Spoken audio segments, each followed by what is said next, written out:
Students, hope you are well at home. So, as continue with our second chapter that we will study yesterday, basic concepts of economics, and we cover the three concepts, that is micro and macroeconomics, utility, and the value and price, right? So today we will discuss our next three concepts, that is inflation, wealth, and the wants. What three concepts today we will discuss? Inflation, wealth, and the wants of the human being. Clear? So let's start. But before that, some key terms we again revise that we will and we had discussed before. First one is inflation. Inflation simply means rising of the prices. Rising of the prices. For example, due to this coronavirus, prices of the goods rises continuously, right? Similarly, at the shortage supply of the onions due to some before months, at maybe October, it will start. Then onion price rises up to rupees 100 per kg. So that is inflation, right? Before, after, another example we also take that the movie tickets.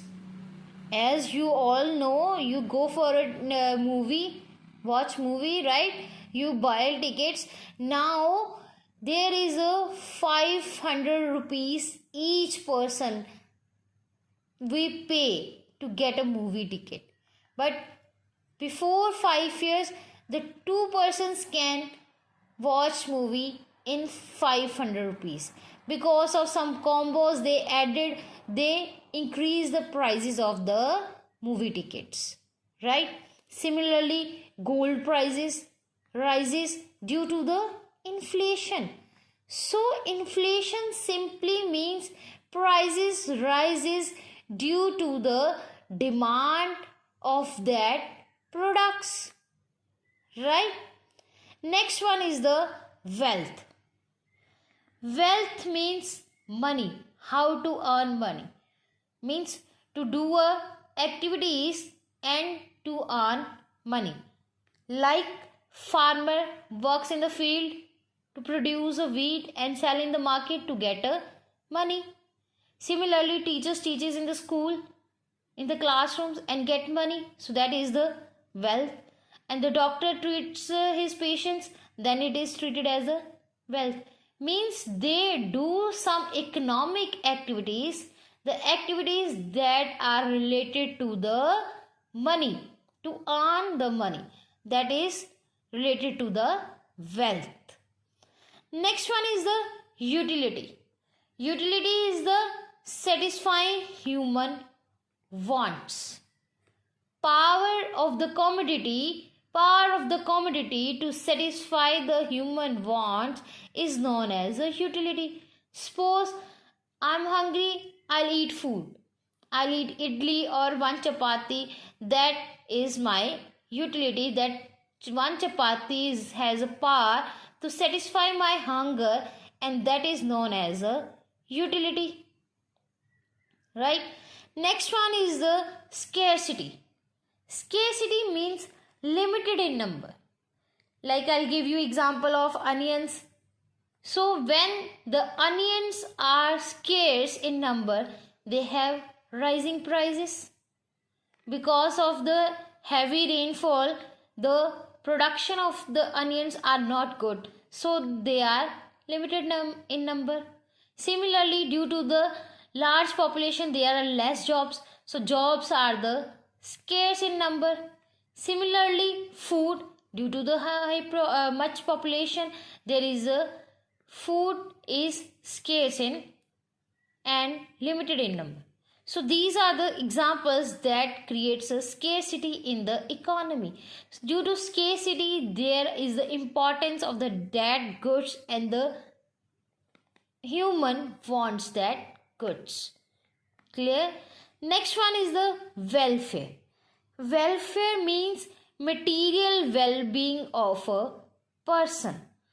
Welfare simply means happiness, that we create a happiness in the economy, welfare and the social welfare we will do. So that is the welfare.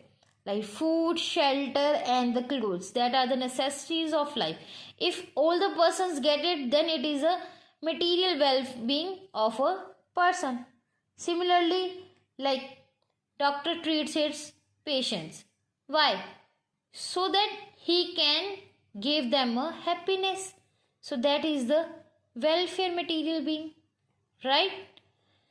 Next is the wants. Want, like I want a car, I want material goods like bungalow, car, job, gold, bike. These are all the wants that I'm lack of that and I want that. And I have a power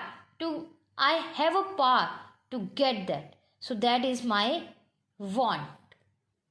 So these are some keywords that we are used in our further these three concepts, that is inflation, wants and welfare, and the last one is wealth.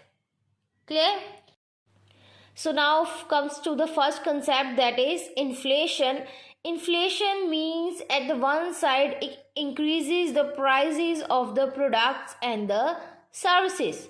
But at the second side it decreases the purchasing power of the currency. For example, rises in the prices of the products, like before 5 years back I can get a movie and the combo pack with the 150 rupees, but at now today's situation we can get a combo plus movie tickets with the 300 or more rupees.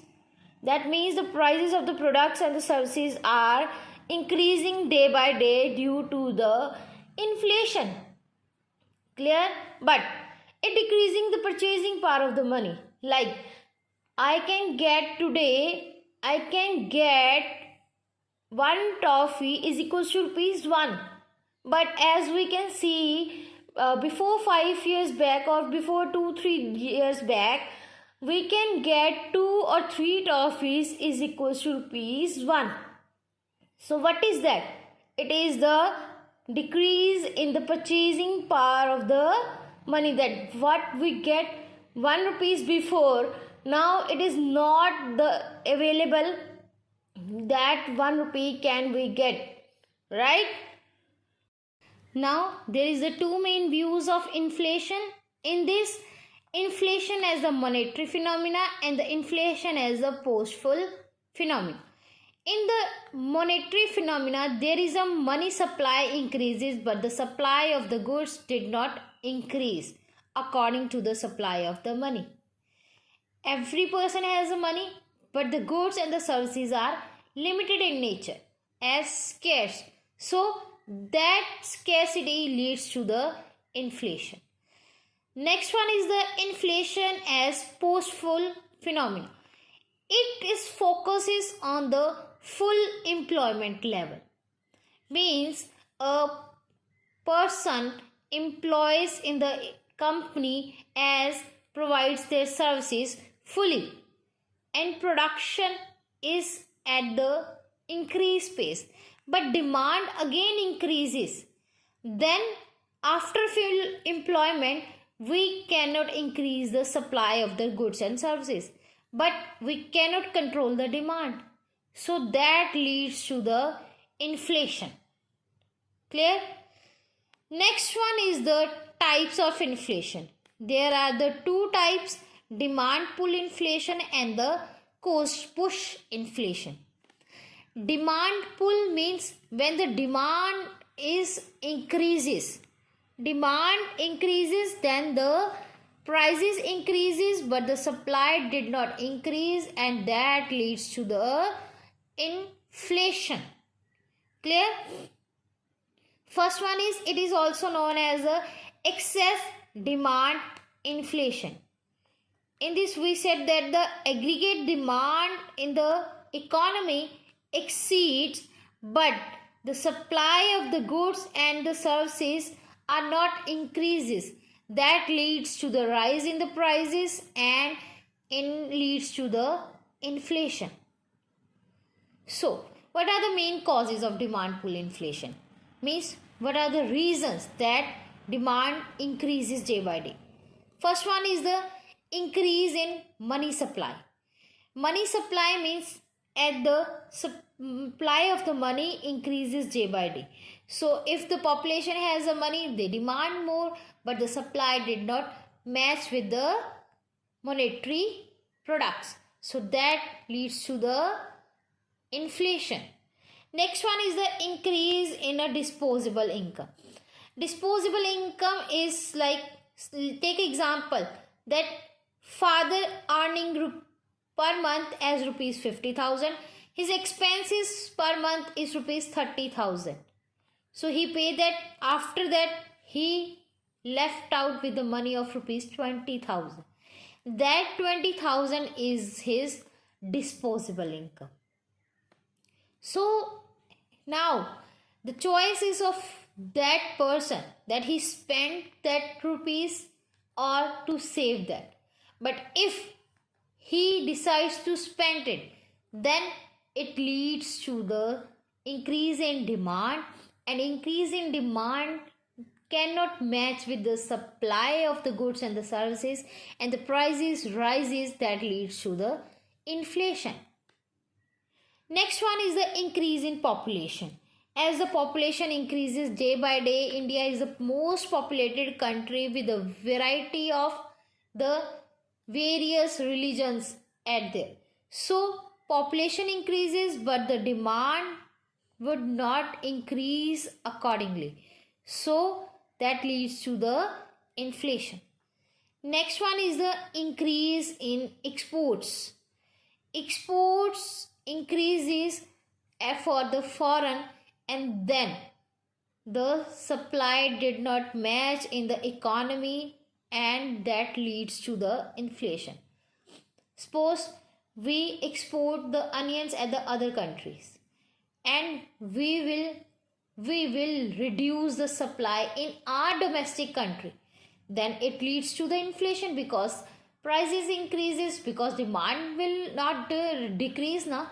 So that is why increase in exports leads to the inflation, because we exported more to the other countries and left out less with the own country. So that leads to the inflation. So second type is the cost push inflation. In this cost push inflation, there is the cost that pushes the inflation. Cost is related to the cost of production. Cost of production. Production includes land, labor, capital,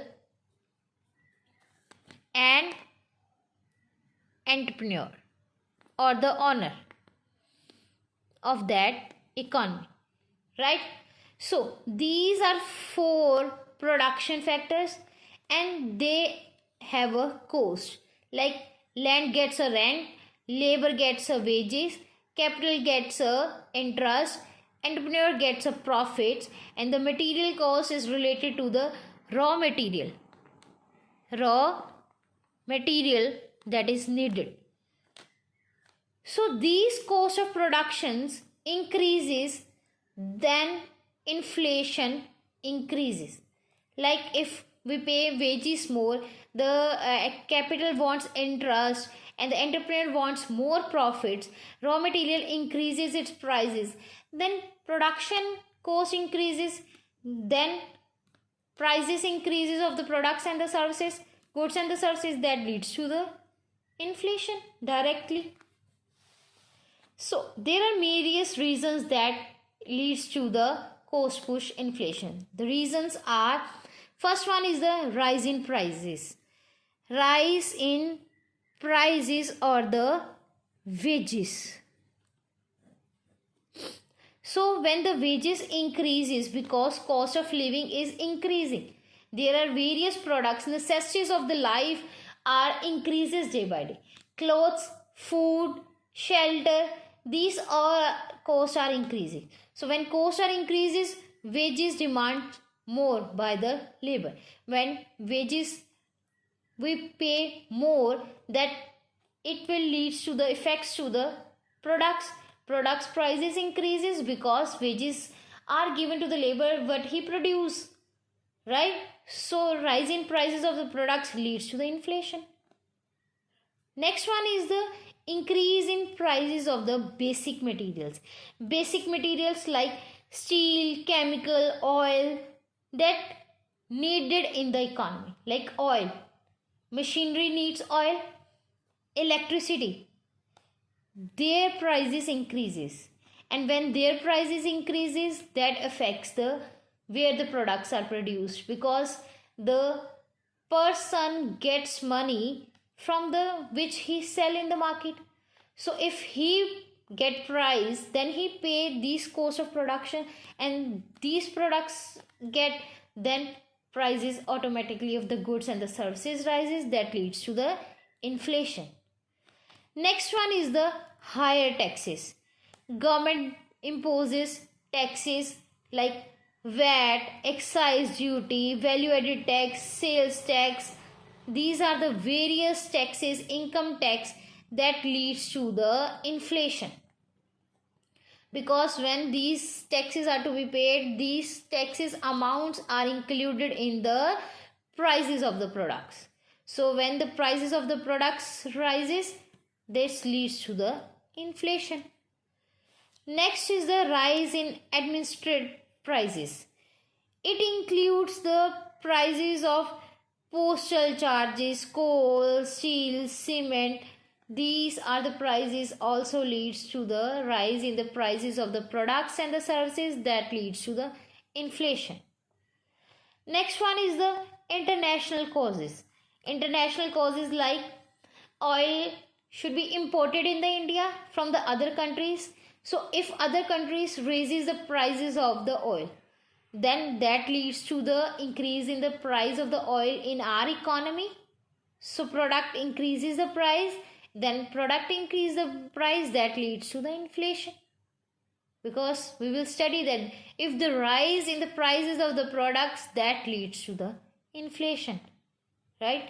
So next is the less production. Production should be decreased due to the shortage of the supply of the goods and the services. That is read like raw material should be decreased. So due to the raw material decrease, the production should be less. The production should be less, then the prices of the goods and the services less, because demand is more. So to match with it, the rises prices. So prices rises of the products, that leads to the inflation. So simply, cost push inflation is related to the rises in the prices of the products and the services. Rise in the prices of the products and the services, that leads to the inflation directly. So this is all about inflation. So our next basic concept is wealth. Wealth means that the thing has a value, like money, gold, silver, land. These all have a value. So if they have a value, they are considered as a wealth. Wealth means to earn money. So it represented as a money or gold or silver or land, right? So like other examples, teacher teaches in the school and earn money, so that money is termed as wealth.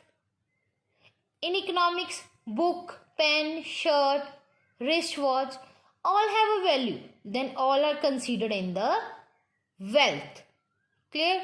So simply if we say that what is wealth, then wealth is used to describe all the things that have a value. Clear?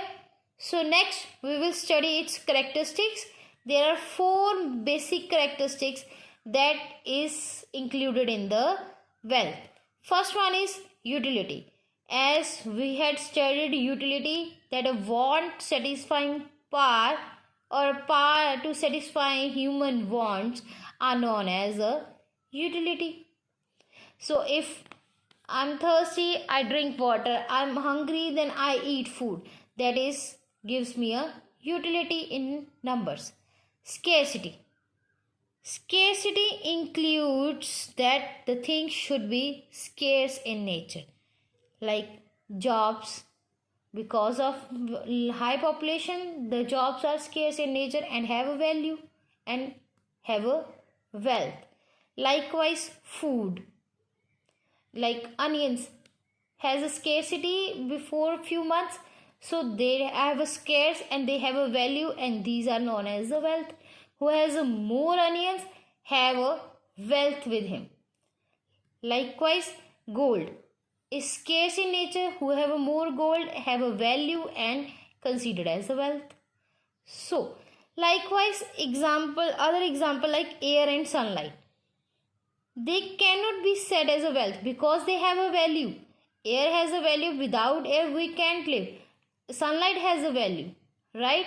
But they are not in a scarce in nature, so that is why it is not considered in a wealth.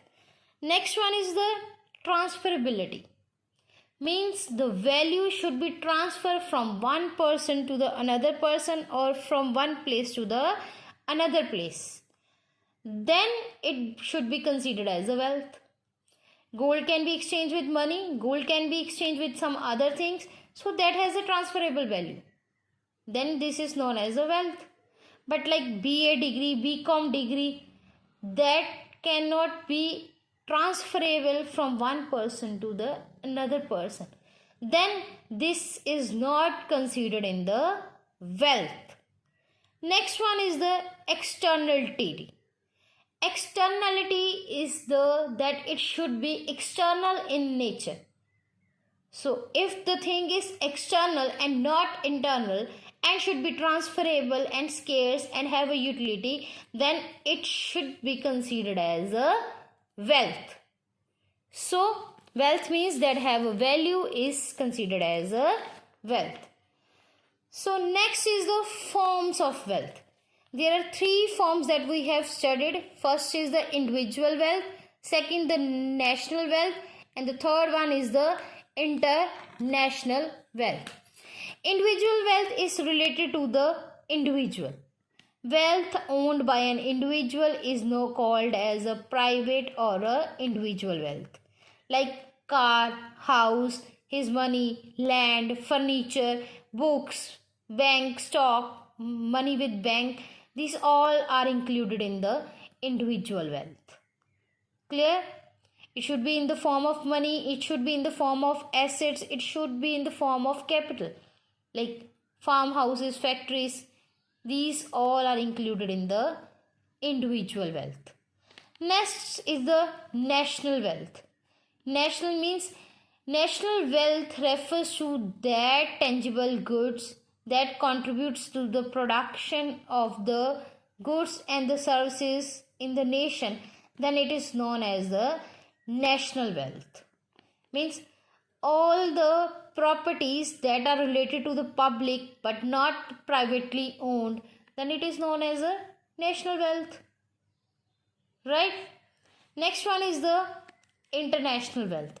International wealth means there are some agencies that we are participating also, like WHO, World Bank, World Health Organization, International Monetary Fund. So these are the agencies that India is also participating in that, and these are considered as the international wealth because they have a value. They can be transferable, they can be scarce, and they has a utility. So this is called as a wealth. Clear? Next one is the national wealth. National wealth, there is an example of the land, labor, land, materials, forest. So these are included in the national wealth. First one, I'll give you examples right now. Individual wealth includes that has a individual, like furniture, land, cash, money at the bank. These are known as the individual wealth.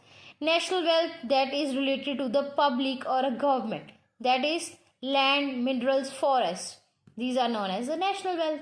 International wealth is related to the agencies that the India has, that is a World Bank, World Health Organization, International Monetary Fund. These are known as the international wealth. So this is all about the wealth. Clear? So now next concept is the wealth and welfare. As we had discussed wealth, that wealth means that have a value in terms of money, gold, silver, or in economic terms the book, pens, wristwatches. Teacher teaches in the school and gets money. So farmer doing a work in a field and earns some money. Doctor treats his patient and get money. So that all included in the wealth. Now what is welfare? Welfare means well-being of a person or a society. Person or a society. What is welfare? Simply, welfare means a happiness that provides a satisfaction to the needs of the person, and the person get happiness, then it means it achieves the welfare. So both are interlinked, like material goods that have a value and that leads to the wealth, then that leads to the welfare of the person or a society. So what it includes now? Wealth and welfare, how they relate. Now we will learn. First one is the wealth is the means of men's welfare. It means that wealth promotes welfare. How? Again the question arises, how? Like, I'll give you an example. Man has a need of food, roti, milk, clothes, right? So these are the things that has a value and that leads to the wealth. So if the person gets food and satisfy his wants, then he goes for a welfare. So means wealth leads to the men's welfare. Next one is the increase in wealth does not means increase in the human welfare. For example, increase in wealth, do a job for more than 9 hours of a work, right? Or do a risky jobs that gives you more money. Means wealth we can get it, but it does not lead to the human welfare, because do a risky jobs, that means risk taken to their lives. Doing a more hours work, that also leads to the happens related to the welfare of the society. So increase in wealth does not mean that it increases the human welfare. Next one is the welfare of the society and the distribution of wealth. If the distribution of wealth is unequal, means rich is the more richer and the poor is the more poor, then welfare of the society is not achieved. But if the wealth is equally distributed, then the welfare is at the maximum, point. So wealth distributed equally, that means the welfare is at the maximum point. So lastly, if the goods are produced like guns, tanks, missiles that are needed in the society or that is needed in the nation, but that has a value also, means that has a wealth, but this is not the welfare of the society. So there is some contradictory points, and there is some similar points that relates the wealth and the welfare, that how to achieve that. So wealth and the welfare is that material goods that have a value and that provides the welfare of the person or society. Then it leads to the economic point of view, that wealth and welfare is in a similar terms. Clear? Next basic concept is a want. Want means desire to have something for my own. For example, if a person wants to buy a car, so he had to make efforts, like he is to going a job, get money so that he can buy a car. Right? So that is a want where the person put efforts to make it own. Clear? So other examples are like gold, big bungalow, a settled job, my own house, some expensive cars, furniture. These are all wants that the human requires. So in a simple language, what is the want means? We mean that the desire of the human beings for the goods and the services are known as wants. Now, the human wants are to be considered as the mother of all the economic activities. Economic activities that are related to the money or to acquire wealth. So, why we acquire wealth? If we have a want, right? So, if we have a want, then we acquire wealth by doing some economic activity. So the human wants are related to the economic activities.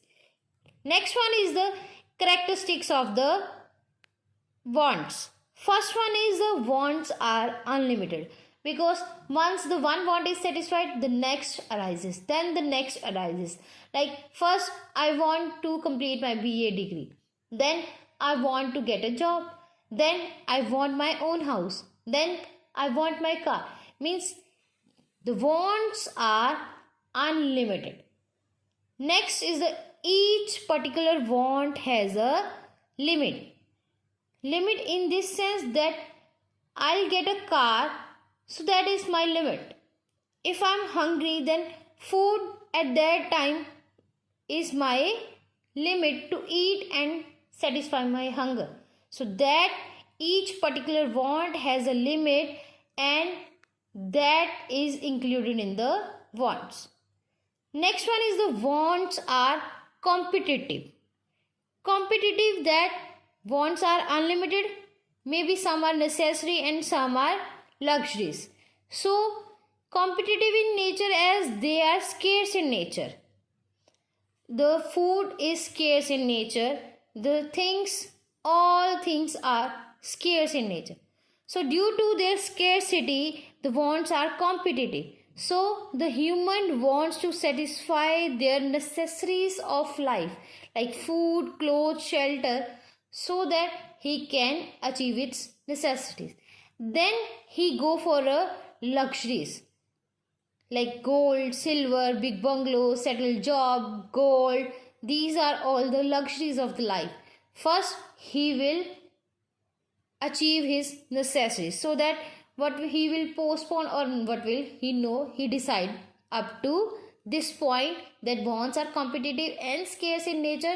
So first he require that it has a urgent needs, and then go for a next one. So other point is wants are complementary. Complementary means they are in a groups or in a combination. Like if I have a paper, then I need a pen, I need a ink, right? So these are the groups that if I want to work means I need a pen, paper, ink at that time to learn. Clear? So these are a complementary in nature. Similarly, if I have a car but I don't have a petrol, then what is the need of a car? Why we want a car? To go on a rides. So if there is no roads, then how can I completed my want, that is car. So car is related to the petrol and the roads. Then my want is satisfied. So wants are complementary in nature. Next is the wants having varying nature. Varying nature means they can be changed or they will be vary from time to time, person to person and place to place. Like in Shimla, there is a wants of the warm clothes, right? In summer season, there is a wants of a ice cream. So this is a varying in nature. The wants are changes according to the time, place and a person. Clear? Next one is the classification of wants. How the wants are be classified? These are classified into the three terms, that is necessities, then comforts and then go for a luxuries. First one is the necessaries. Necessary means those goods that are considered as indispensable in the human being, that should not be separated from the human being. Like necessities for life. What are the necessities for life? For survival, what we want? Food, clothes, shelter. Right? So these are the necessities of life. When we achieve this food, clothes and shelter, then the other wants will desire for. Next is the efficiency. Necessities for efficiency. Efficiency means that increases our energy and ability to do a work. Like milk, fruits, vegetables. These are the things that increases our efficiency. So these are also our wants, but after getting the necessities of life. Next one is the conventional necessities. Conventional necessities are that necessities that are to be satisfied so that we will prevail in the society. Like example, dowry that is given in the marriages, entertainment of the guests. Why we will do that? Because these are the conventions, these are the systems that prevail in the society. So what society wants, we accordingly do, and we want accordingly that. So these are the conventional necessaries. Next, our type is classification is comfort. Comfort means those wants that satisfaction does not increase our efficiency, but that are decreases our efficiency. That are not increases our efficiency, but that may decreases our efficiency. Like electric fan, furniture, refrigerator, washing machine, ACs. That are the comforts that I want to satisfy my want, to satisfy my life, right? But that didn't increase my efficiency, but that decreased my efficiency. Clear? If I have a proper place to work, right? Electric fan, washing machine, proper electric lights, then I'll do a better job than if I don't have, right? So these are the comforts of the life that we can live without it, but if we get that, then we will do better. Next is the luxuries of the life. Luxuries includes costly cars, expensive clothes, gold, ornaments, large houses. These all are the luxuries of the life. So after getting these things, the human wants luxuries, that is included in this. So this is all about the wants. So as today we will discuss the inflation, wealth and wants, and also the wealth and the welfare. So today you have to do a question answers that to explain the types of inflation and their causes. The other question is, how would you classify the human wants? With examples.